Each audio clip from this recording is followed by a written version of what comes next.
Does the 5G iPhone SE bring value back to the iPhone? And who's lining up for a Mac Studio or a Studio display?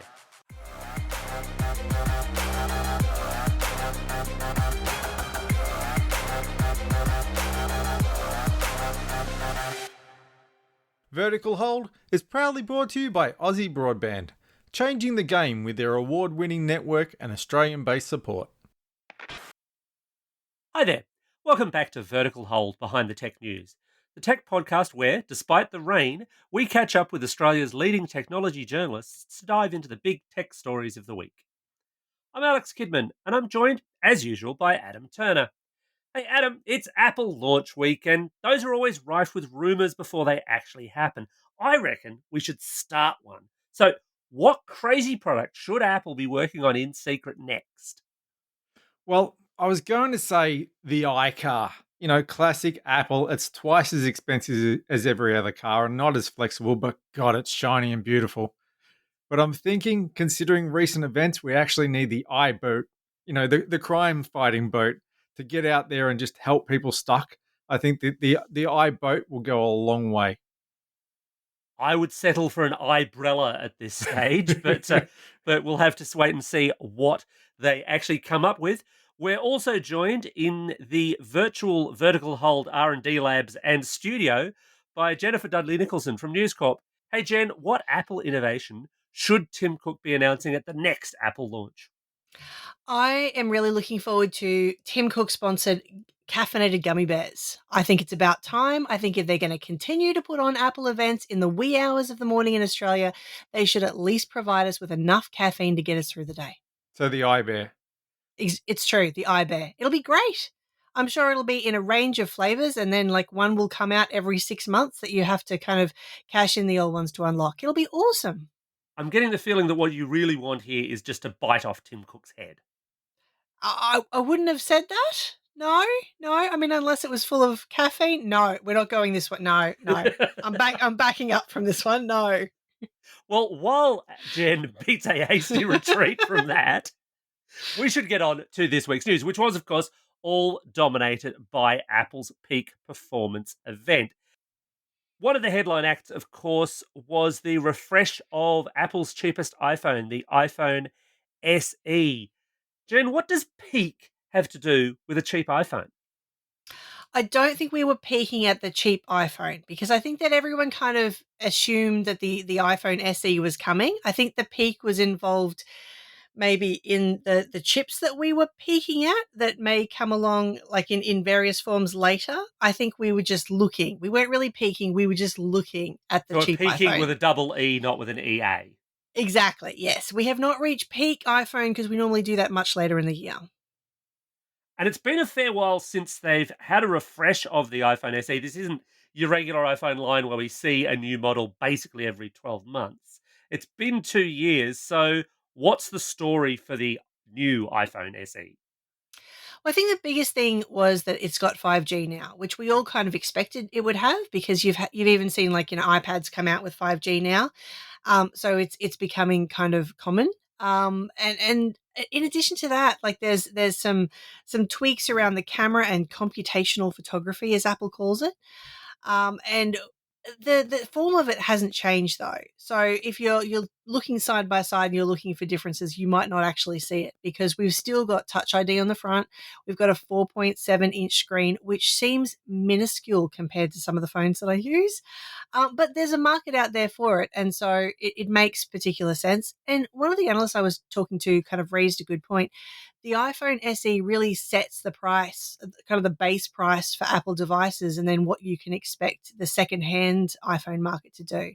So this is where we see, when kids are getting into the market, they get in around the SE point potentially if their parents are feeling generous. Very generous, really, because the SE comes in at $719, and you can pick up a hell of a lot of Android phone for $400 or $500. You can fill both pockets with Android phones yes. for $719. But in terms of it's iPhone cheap, it's not regular person cheap. That's what I was going to say. It's relative iPhone cheap.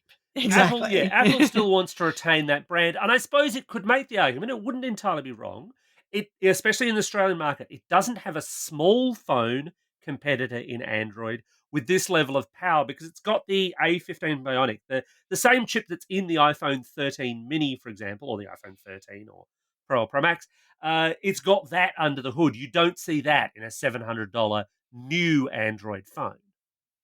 Not typically. And I think, I mean, in the same way that budget doesn't necessarily mean budget in Apple terms, in the same way, sort of having a phone that's kind of, cut back on specs doesn't necessarily mean the same thing either. It's a pretty high spec phone in some respects.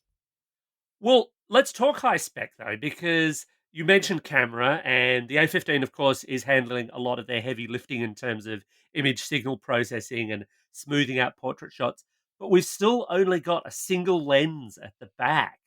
Is that enough? I mean, you're a photo geek. Would you be happy with just the iPhone SE? No. But it's mainly, to be honest, it's mainly the screen, and so like I don't know if I could go back to a 4.7-inch screen in terms of the single camera lens. Like we've seen Apple and other companies as well, especially Google comes to mind.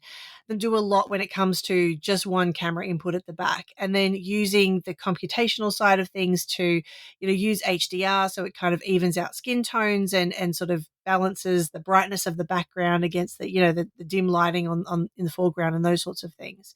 So there's still a lot that they can do with that one camera. I think you're going to have to start cutting back somewhere. And so cameras is kind of a natural thing, particularly when you see exact fewer cameras in the iPhone 13 than you do in the iPhone 13 Pro.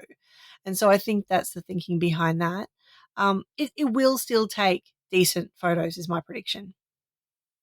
I suspect you're not wrong. One of the things that I found with its predecessor, and indeed with, for example, the 13 mini, though, is the battery life was not really crash hot. And they're saying this thing's going to have better battery life than the old SE, but worse than the 13 mini. How many battery packs should I be carrying around with me if I want to buy a new iPhone SE, Jen? I don't know yet because I haven't tried it. I want to reserve judgment, but maybe having at least one would be helpful to you. I mean, they're talking about it'll be, I think, 2 hours better than the Hmm. previous model, even though it's using 5G. And it does say that it has a bigger battery inside it, although I'm not sure exactly how much bigger. And presumably the chip would be doing some of that work, which always kind of happens in iPhones in terms of making sure that that the power is kind of spread across all the different functions in a pleasing way. I don't know. However, it's a small phone and maybe it has a small battery behind it. So if you're Apple and you're trying to figure out what this year's SE should look like, I would be thinking that you want to move with the times, but you don't want it to be too attractive. This is kind of the iPhone they'd rather not sell. And if it was up to Jobs, they wouldn't sell. Would you agree? I think, yeah, I can definitely see that. I mean, it's not a high end premium device like Apple is known for, and Apple, when you look at the figures, absolutely dominates smartphone sales in Australia. Like the figures from Gartner recently showed, I think it was like 56% of smartphones in Australia are iPhones, which is much more than I would have thought, and definitely not as close as I would have thought with Samsung, for example. So they definitely don't want to be selling the cheaper end of the market when they'd rather be selling the fancier, apparently green models of the iPhone 13. So attractive enough in a school bag of a fancy, very well off child, and maybe not as attractive if you take it out and put it on the table at a business meeting. Have they done enough with it though? Should they have left stuff out or put more stuff in? I'm a bit surprised that there's been no major update to the screen. I assume that will be next. But I think they've done enough. I think that having it a bit faster, making sure that it can actually keep up with software updates in future is really important. It's interesting that there weren't big upgrades to the camera, but I think that's part of making you have a look. Okay, should I get an SE or should I go all the way up to just a basic kind of 13 or iPhone 12? I think that's where the real comparison comes in.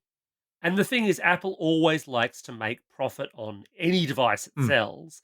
Sticking with that iPhone 8 design means they've done all the factory tooling to just churn these things out in their millions. That machinery's paid for itself many times over by now. So they can produce these at a probably quite a tasty profit. One thing that surprised me though, they have pulled, of course, the older model iPhone SE. So you can't buy one of those off Apple anymore. I was expecting that also pull the next cheapest iPhone, which is the iPhone 11, and they haven't done that. That really surprised me because while that does admittedly have dual lens, it would get over one of the issues that I have. It is going to be a slower device. I can't really see the value in saying go out and buy the iPhone 11 when you could have the SE, which is going to be a more powerful device supported for longer. I'm not against it though. I'm not against them keeping old models on sale. I think it's good for consumers to have a bit of a choice, although they do have to, as you say, like do their research before they invest in one of these things. And we're also going to see a lot of older iPhone SEs pop up on the secondhand market as well. I think Boost does a relatively good job of kind of, using the refurbished phones and selling them through, different supermarkets and stuff like that. I think that we'll continue to see a bit of that. And yet the iPhone 11 was a good device. I liked my iPhone 11 back in the day. Why not? Actually, you raise a really good point in that consumers are going to have to be careful. And if you are thinking about the iPhone SE, this is really worthwhile checking that what you are buying is the new model if that's what you expect to be getting. If it's really, really cheap, it's probably one of the older ones. If it's suspiciously close, it might be the newer ones. But basically, Apple phones, new in box Apple phones, almost never get price discounts anywhere. Mm. And you raise another point too.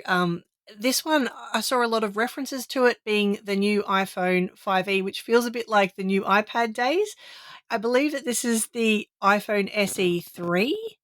You could also call it the iPhone SE 5G, but as to what's on the box, I haven't seen that yet. I think it could be a little bit confusing. I think it's just going to say iPhone SE. In fact, I'm quietly confident there might be very small print that does say, third generation or what have you. But yeah, I think they'll just go with the basic branding.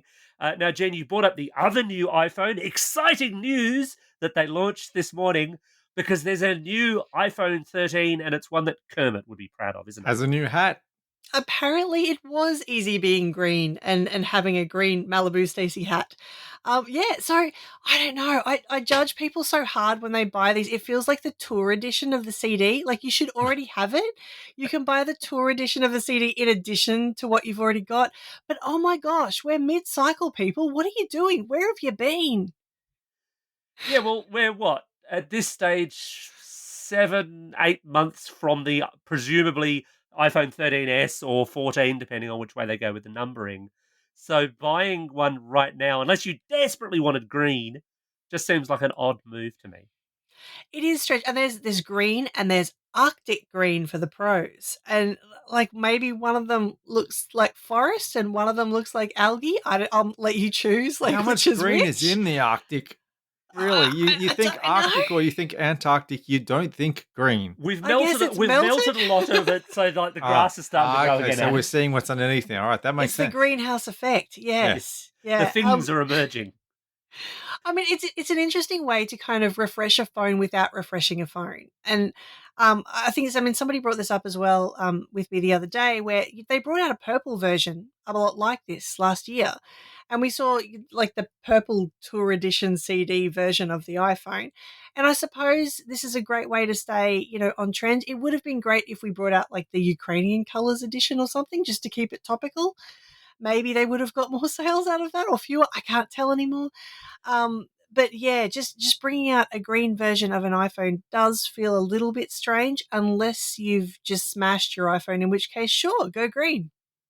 Well, speaking of things that are purple, there's also a new model of the iPad Air. Tell me why I should get excited about the iPad Air when there's already the iPad Mini and the iPad and the iPad Pro smaller version, the iPad Pro bigger version. Yeah, I can see why you're confused. Although I like that you've got a segue for everything. Yes, purple iPad Air. So it's the in between when you're not quite, someone who's going to primary school and needs a basic iPad, and you're not quite someone who's willing to spend a galloping amount of money and buy a keyboard case and edit all your photos on a Pro model. In between, you've got the Air, which was originally kind of designed as a lightweight model. It's got a very attractive case and has the same redesign that we saw last time. And this model, it doesn't stray from that enormously, but it has an M1 chip in it, which is really nice if you want to make sure that going forward, it's kind of future proofed. So it's faster. It can do a lot of stuff on it. You can use really high performance apps like Affinity Photo, which I'm not really sure what it does, but I like when I play with it that maybe I accidentally happen upon something that works really well. The new version of iMovie will work really well on it because it does have that extra GPU power. And of course, it uses things like the Apple Pencil, the second generation Apple Pencil. So, in some ways, you could possibly get away with buying this instead of buying a Pro. Yeah, well, I was going to say this puts the smaller of the iPad Pros, I think, in a really awkward position because it's $200 more expensive for 0.1 inches of screen size. It's not a whole lot. It's not. I mean, And you I guess really you have get to be Face looking ID if closely. that's really important to you versus Touch ID. But beyond that, without having tested, to be fair, we should see pretty similar kind of performance, and the accessories largely will work. Again, I think you jump from like regular USB-C to Thunderbolt 4 if that's important to your workflow, I guess. But beyond that, I could see the argument to say, well, buy the Air because it's the value performance iPad. It's the iPad Pro Lite. I'm sure Apple would hate that description, though. Yeah, I don't think you're allowed to say that. Jen, what's the split now with the iPads between the ones that have the Bionic chips and the one that have the M1 chips? I believe that the Pro models and the Air now have the M1 chips. Mhm. And so we're still seeing the original iPad, which was refreshed not that long ago. It still has kind of the A series chip. So we're getting there. And I think that we'll definitely see the transition of all of them over to M1 chips. And we're already talking about M2 chips, even though they don't exist yet. But there's no option with any of them to say, "Oh, I'll take that iPad and I'll have a choice of an M1 or a Bionic." The split is very definitive. If you want this Apple kind of iPad, choice? Where have you been, Adam? but what there is with the desktops, you can say, "All right, I Mm. want that." You can have the different flavors of the M1, but there's no such flexibility with an iPad. You can't say, "I want this version of iPad and this chip." Can you? You take what you get. I think it's largely baked into the system, Yeah. and that's a choice that Apple has made for you. I would say though that choosing a bionic chip at this point, I would question whether that was the best idea. I mean, yes, they're still going to exist in phones and stuff, but in terms of what's essentially becoming a bit of a performance device with the iPad, I don't know if I'd necessarily want to go back to one. As opposed to a Mac, like you'd be crazy to buy a Mac that's not an M1 Mac. But you wouldn't be Because at some crazy. point the support will run out. Yeah, but you wouldn't be crazy to buy an iOS device or an iPad device that was still had a Bionic in it at this point. There'll still be ongoing support for it. Yeah. It's just a question of performance, I suppose. See, I've got to admit, I see this quite differently. Do So tell. for the Bionics, you've got the regular iPad, which is your everyday consumer, great little device. It is the tablet that I tend to recommend people buy because most people buying a tablet want it for watching Netflix, playing odd games, social feeds, that kind of thing. If you want the consumption device tablet, that is the one to get. And I think Apple recognizes that, which is why it prices it the way it does and why it has that lower grade Bionic chip in it. The Mini that they upgraded last year has a faster Bionic chip in it. And for a little while, it was faster than the Air. This reverses that equation now.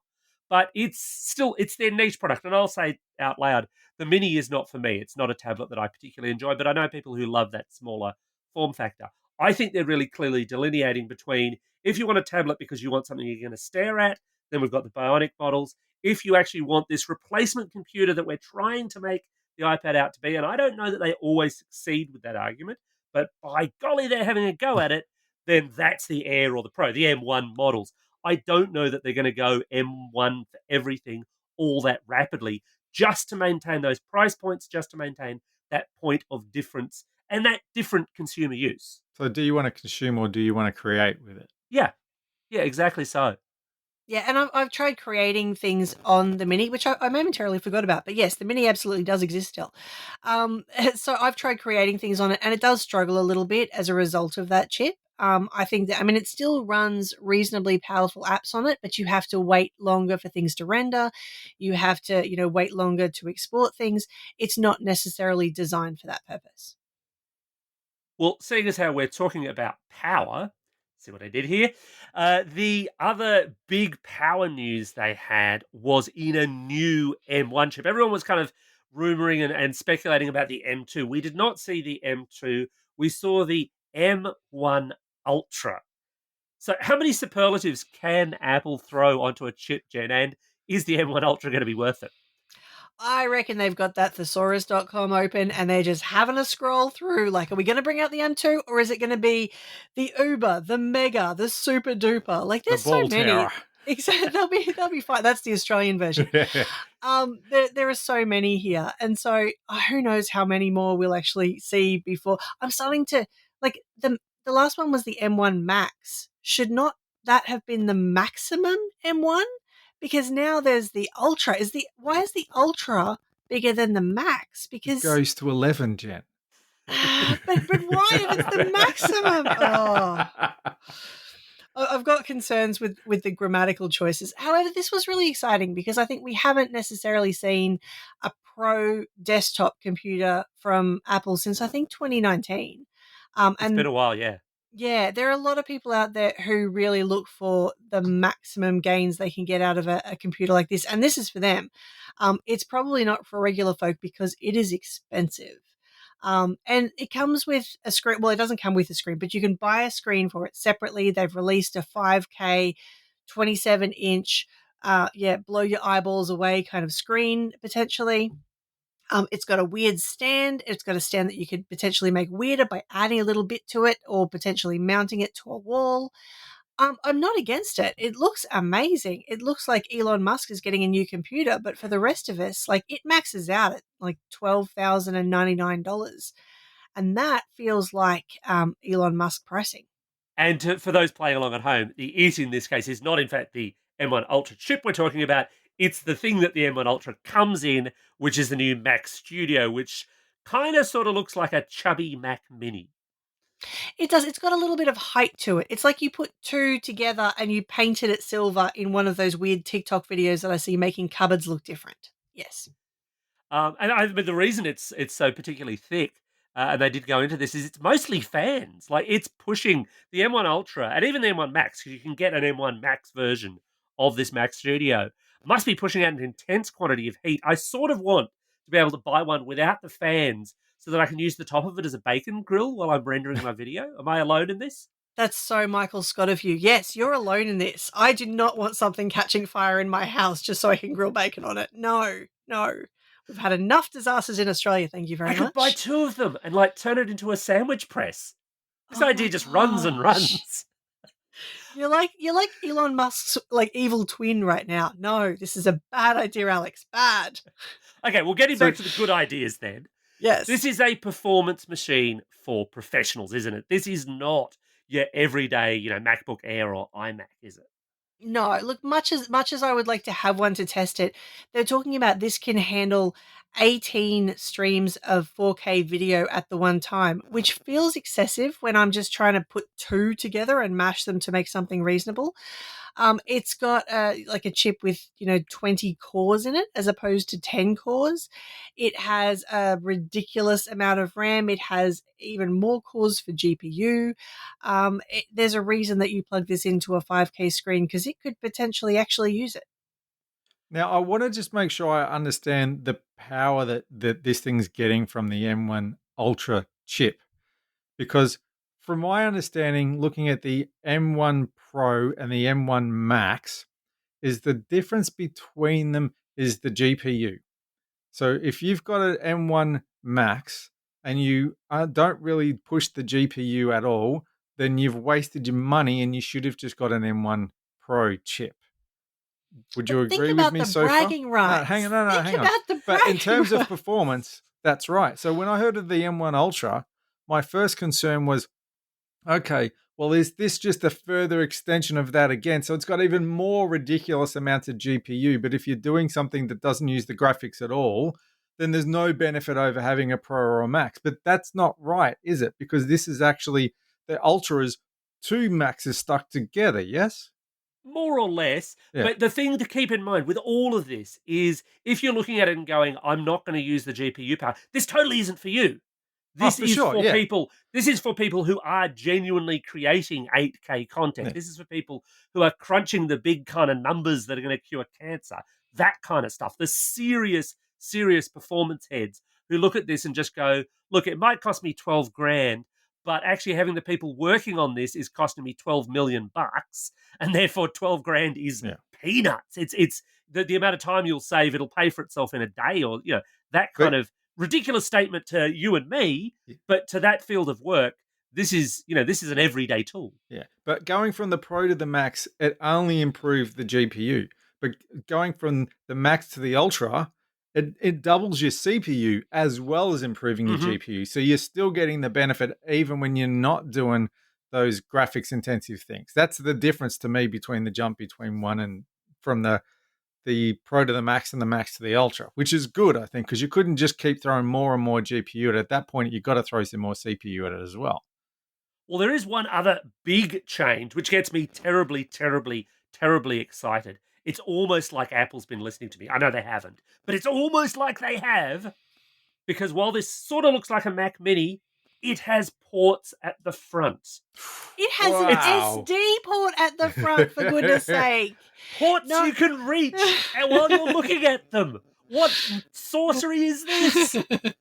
It feels like someone practical has come into the design room and gone, No, "Hey snuck guys, into the design exactly, room. snuck into the design room and say, man, this is a pro model. Maybe we should just give them one thing, just one thing." And I'm glad that that was the one thing, because it's not only got like 2 USB ports on the front of it, but an SD card reader. This is the dream. You could buy it for this alone. And I think the super duper one's even got Thunderbolt on the front of it as well. It's Well, true. this is so you can daisy chain a ridiculous quantity of these studio displays to it, and Make like a run a wall out of whole them. bunch of basically make a wall out of studio displays if you've got the cash to splash. I'm not Um, against it. Yeah. However, Apple giveth and Apple taketh away, because rather more quietly, while they're launching the Mac Studio, they have killed off the 27-inch iMac. Jen, will you be pouring one out for the Intel-based 27-inch iMac? Well, I don't want to speak too loudly because there's one sitting on the floor beside me and I love it to pieces, and it's not getting any updates anymore, but I loved it so much. And look, I mean, the iMac that they brought out most recently, like, it's beautiful, but it's 24 inches and it doesn't sound like a lot, but when you see it, yes, 27 inches was a bigger, better screen. And yeah, I'll miss it. However, I probably just have to plug in the old one whenever I miss it. But so they've now, if you want a 27-inch iMac, they've now doubled the price. Am I right? Because a 27-inch iMac was $2,700, and the entry-level Mac Studio and Studio Display is $5,600. That's technically what I call a dick move. Am I wrong? Am I missing something? Well, I was just going to say, like, it's the iMac wasn't necessarily a super high performance machine because that was always the Mac Pro, Yeah. with you spend like a ridiculous amount of money just to put wheels on it. So the display technically for the 27-inch Studio is $24.99, and you could potentially add like a Mac Mini to that. So that might make it a slightly lower entry point, or maybe you just have to put up with 24 inches. Yeah, well, so the point, Jen, I'm sort of going to build on that point. What I would suggest people should do if they want a 27-inch iMac is indeed buy the Mac Mini, buy an M1 based Mac Mini, reasonably affordable, and just buy a 27-inch screen. And some gaff tape. It'll totally work. It will totally function. It will work. It's still a desktop. It's a reasonably kind of neat form factor. But I think this is about, again, getting back to that thing of what the product is for. The 24-inch iMac is your home desktop computer for the family. That's exactly how they sell that. The Mac Studio is your professional grade tool. The Studio Display equally is your professional grade tool. Will there be people who, as Adam, as you say, do this whole business of pairing up a Mac Studio and a Studio Display to be a home computer? Yeah, inevitably there'll be someone, and there's someone who earns a lot more than I do. Mm. But that's not really where Apple's targeting that machine. Clearly, it just says, well, for the iMac, we think the home wants 24. It's a very Apple kind of thing. But you could totally build one yourself for quite a bit less than that doubling of price you're talking about. I suppose we should switch over to what the Studio Display can do, though, because it's not just, as we've said in the past with cinema displays. This isn't just a screen, is it, Jen? Maybe. Wait, well, it is essentially a screen. It's a 5K screen. It's got speakers in it. It's got a camera in it. It's got some brains in it, but essentially you plug it into a computer. It's got a bionic in it, hasn't it? Yeah, it's a big iPad, but it doesn't quite have the brains of being an iPad. For slightly more or around the same price as that 24-inch iMac, it's a really weird kind of thing in a lot of ways. And the camera's picked up some features from the iPad, hasn't it? Yeah, so I think doesn't this one have center stage as well? Yeah, I haven't looked into this one as much, but as I understand it, yeah, it's a decent camera up front, and I mean the iMac got a decent camera upgrade when it was last brought out as well, which did some nice things around lighting for those of us who live in dark hovels at home.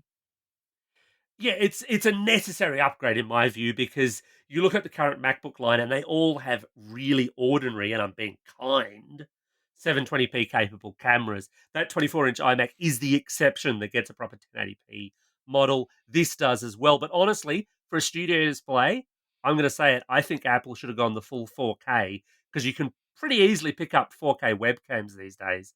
And it would have actually given it, I feel, that proper studio feel, that proper, hey, we're serious about this stuff, and so are you if you're buying our fancy new display. The display thing from Apple is kind of interesting. Like I know they've brought out displays in the past, but they haven't necessarily got as much attention as their computers. And I don't think that even dedicated Mac users, I don't think that they kind of stop themselves buying monitors from other companies. I don't think they necessarily have to pair an Apple display with an Apple laptop, for example, for their second display. So it's an interesting one as to why they decided to bring one out. I guess they had to sort of pair it with this mega. Two minis stacked on top of one another, giant Elon Musk machine, but it's not typically something that we always see from Apple. So where does the Studio fit in alongside the Mac Pro? Well, that's an interesting question. And I think they kind of, one of the guys in the presentation actually hinted that there would be future updates. I imagine coming at WWDC. But the Pro, we have not seen an update from the Pro since December 2019. And I would suspect that it's going to be difficult to differentiate between the two. So I don't know where it goes from here and in what form it comes back. Well, based on some of the early benchmarks at the time we're recording this, these are not benchmarks I've run, but some of the stuff I've seen online. The Mac Studio, even just with the M1 Max, looks like it's actually beating the current Pro that you can get or have. So I would imagine the places that might be looking to refresh out a Pro or buy a Pro would be looking at the Mac Studio for now, or waiting till that Pro comes through. Because when it does, I think there might be one model of the Mac Mini that still has an Intel processor, but other than that, it's just the Pro, and the Pro is the only line that is Intel only at this point. But only So because it hasn't been upgraded since the exactly, yeah, yeah, M1s yeah. came along. Yeah, so That it's that it's a no-brainer that the next Pro will have an M1 in it. Is it just me, or does Apple's enthusiasm for the Mac Pro range sort of wax and wane over the years? You get a new one and they make a big deal of it, and then it kind of fades into the background for a while. I think it's one of those things where it's a lineup because not every single person purchases it, and we don't like you've never seen a queue around an Apple store when that was a thing for a pro level, desktop computer. Yeah, they get Um, the butler to queue for them. Well, and why wouldn't you? Or now the online butler. But essentially, I don't think it's one of those things that has a regular release schedule per se, apart from maybe WWDC, but even that's a bit haphazard. So I think it's maybe they do support it and they most probably use it, but we don't see the same kind of enthusiasm that we do for their real money maker, the iPhone. well, there was one other thing, and this was actually sort of what they opened for. And Adam, this is in your department, not mine, There we go. because Apple's getting into Supply sports. chain management? Oh, No, sports. sports. Okay, the other one.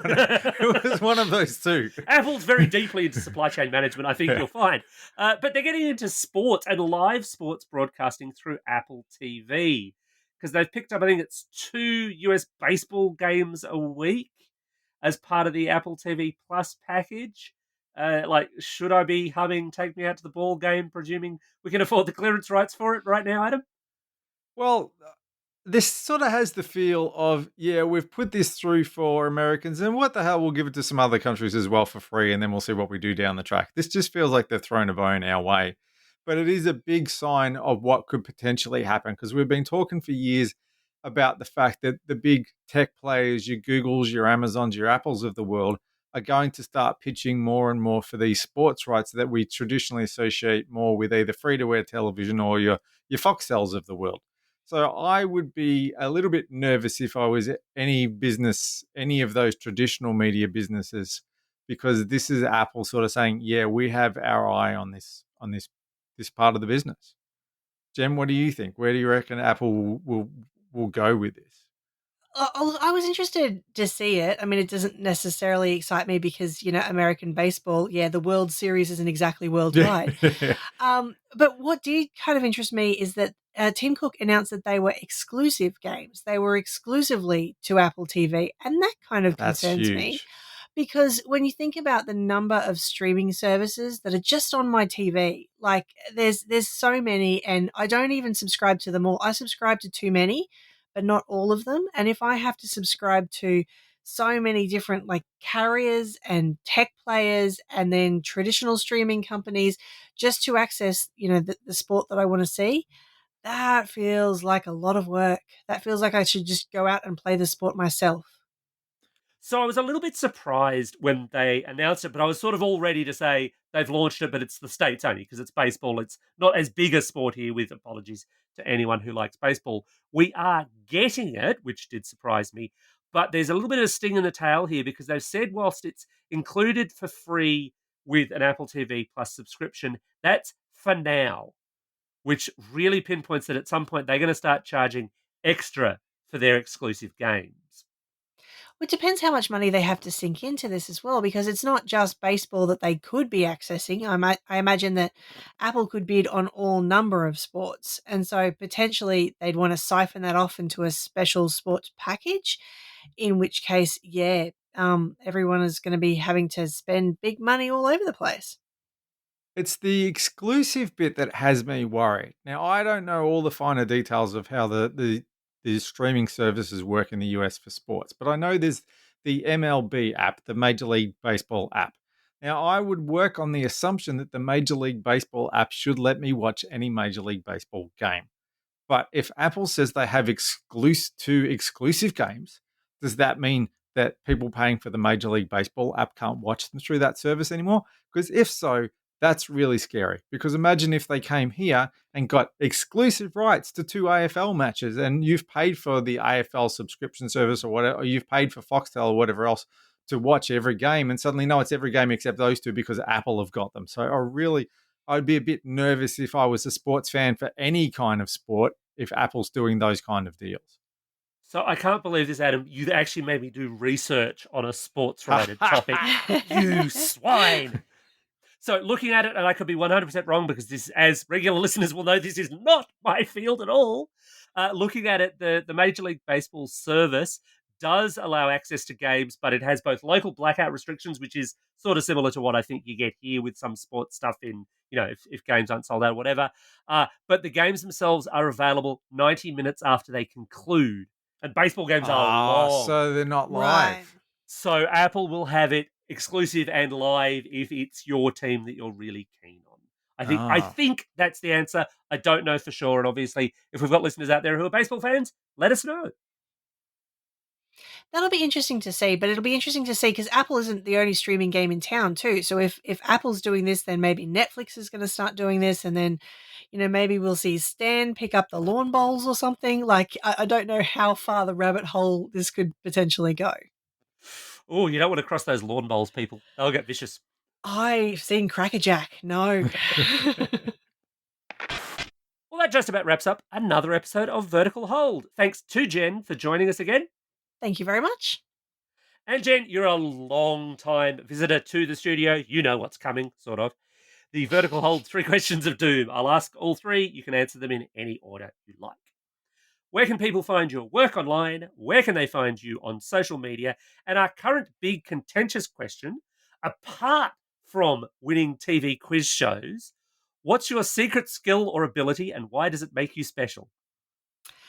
Wow, that big questions. Okay, I have a special ability to fall asleep pretty much whenever, wherever. And it was more useful when there were actual planes to fall asleep on. Now I'm just like the homeless person down at the bus shelter. You can find me online talking about such things on Twitter at Jen Dudley, and you can find my work all over the News Corp mastheads like the Daily Telegraph and Courier Mail and Herald Sun and those sorts of places. And as always, you can catch the Vertical Hold crew online at Vertical Hold AU on Twitter, on the Vertical Hold Facebook page, or at verticalhold.com.au. And thanks everyone for tuning in again. Don't forget to tell your family and friends about us, tell your enemies about us, help us spread the good word in 2022.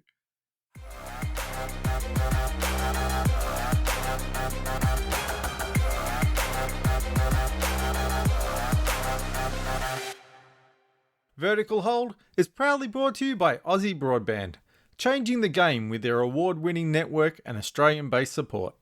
What was it? Oh, it just made me have a weird flash. Something I was watching the other day about someone talking about smothering someone with pillows, but I cannot remember what it was.